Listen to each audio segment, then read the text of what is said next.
Good morning students. हमारी आज की प्रॉब्लम है if the diameter of nth dark ring changes from 0.3 centimetre to 0.25 centimetre when the liquid is introduced. कोई भी एक एनथ डार्क रिंग है, हम डार्क रिंग की बात कर रहे हैं।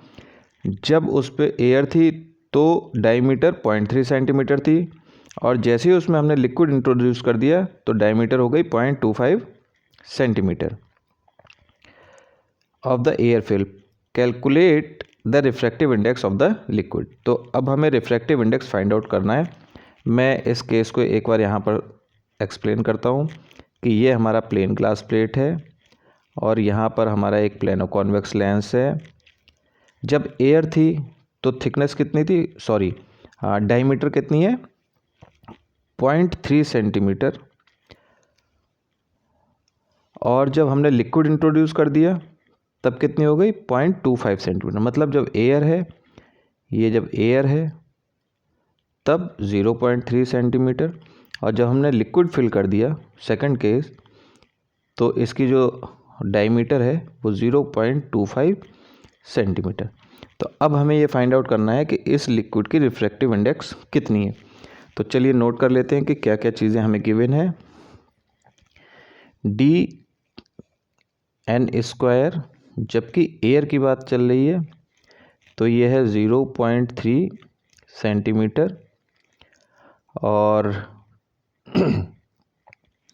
इसे हम मीटर में कन्वर्ट कर सकते हैं और नहीं भी कर सकते हैं। अगर नहीं करना चाहें, क्योंकि ये रेशियो से निकल आएगा, तो सेंटीमीटर ले लीजिए, मीटर ले लीजिए, तो रेशियो के केस में ये कैंसिल आउट हो जाएगा, हमें कोई फ़र्क नहीं पड़ेगा।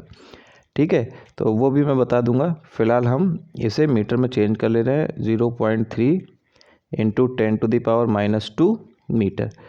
dn² लिक्विड के केस में ये कितना हो जा रहा है, 0.25 सेंटीमीटर, या फिर 0.25 इंटू 10⁻⁻2 मीटर।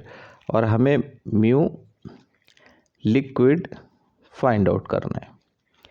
अगर मैं म्यू एयर की बात करूं तो हम वो भी लेके चलेंगे, लेकिन उसकी वैल्यू हो जाएगी 1। तो ये सारी चीज़ें हमें पता है। तो चलिए हम डार्क रिंग के लिए फाइंड आउट करते हैं। डार्क रिंग के लिए हम कैसे फाइंड आउट करेंगे कि हमें पता है dn²,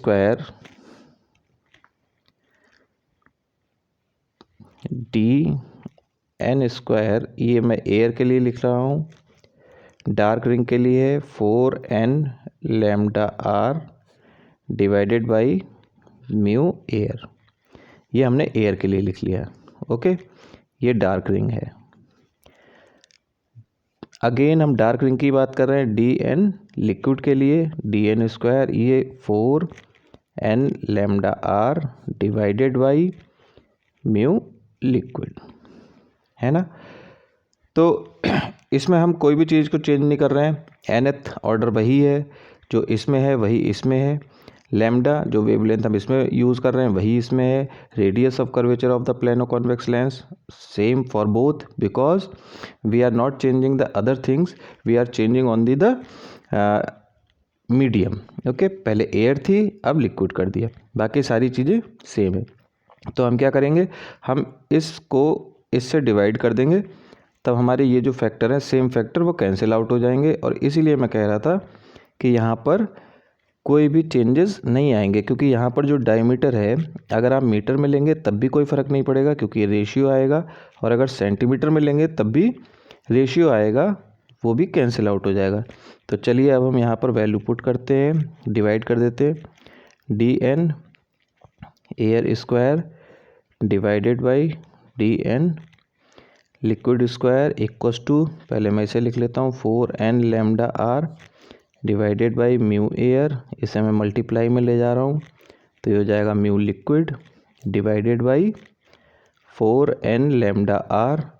ये सारी चीज़ें इससे कैंसिल हो जाएंगी, तो यहाँ पर बचेगा mu liquid upon mu air. मैं यहाँ पर लिख दे रहा हूँ mu liquid upon mu air. ये वैल्यू जो है वो क्या हो जाएगी, 1 हो जाएगी, क्योंकि एयर की जो रिफ्रैक्टिव इंडेक्स है वो 1 होती है।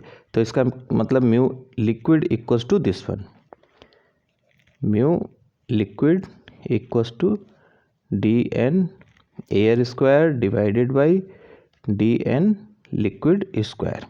ओके, तो यहीं पर मैं कहना चाह रहा था कि अगर मैं इसे दोनों को सेंटीमीटर में ले लूँगा तब भी मुझे कोई प्रॉब्लम नहीं है, लेकिन मैंने जो वैल्यू नोट की है मैं उसे लिख रहा हूँ 0.3 into 10⁻⁻² square divided by 0.25 into 10⁻⁻² square. तो चलिए अब हम कैलकुलेटर में चलते हैं और इस वैल्यू को फाइंड आउट करते हैं। ओके, तो 0.3 इंटू 10⁻⁻², इसका स्क्वायर, आंसर का स्क्वायर कर देंगे तो ये मिल जाएगा, डिवाइडेड बाई, मैं ब्रैकेट यूज़ कर ले रहा हूँ यहाँ पर, 0.25 इंटू 10⁻⁻², ब्रैकेट क्लोज और ब्रैकेट का स्क्वायर। तो आपको सीधे सीधे ये वैल्यू मिल गई 1.44, ये वैल्यू आ जाएगी 1.44। ये जो है refractive index of the liquid, ये हमारा हो जाएगा आंसर। Thank you.